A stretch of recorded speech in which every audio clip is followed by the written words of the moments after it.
Suffering is a state of mind which creates a sense of loss, a thought of loss, a thought of pain, and basically create anxiety, confusion, insecurity, sadness, and despair in your mind.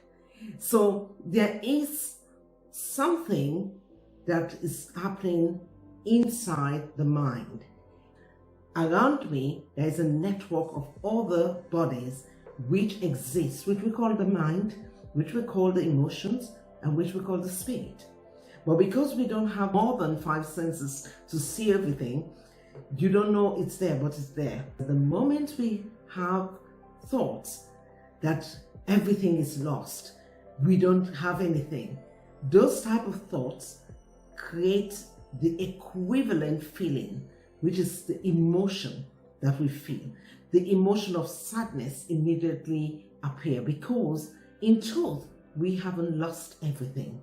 But that's at the time when we're going through the experience of loss and repeating the thought and entertaining the thought of loss of this and loss of that and loss of this in this material world, there is an emotion that is tied to that thought, and that emotion is felt in the body, and that creates what we feel as sadness, loneliness, despair, frustration, rejection, depression, stress, all of those different emotions that are negative, and of course that creates what we know as suffering. Most times, majority of the time, what we really are concerned about is our physical needs. We don't even think about our emotional, our mental, and our spiritual needs. And these are all part of our bodies, but yet we don't think about them. We always focus on the physicality of our lives.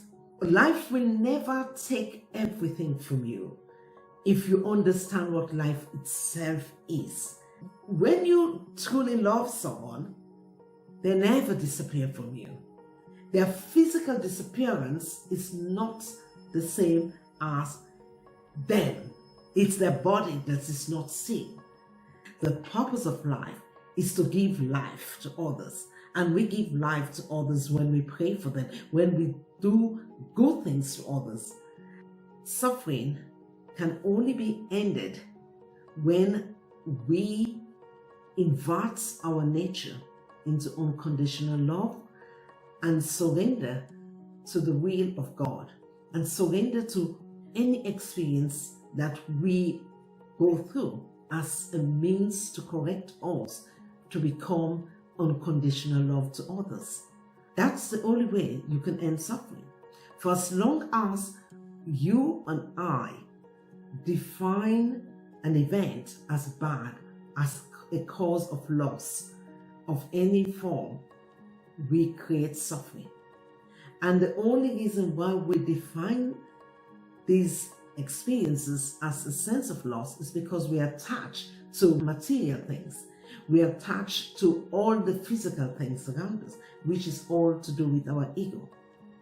But as soon as we rise above those thoughts, we invert the thoughts, we understand that no, this is an experience for us to change our nature, suffering ends.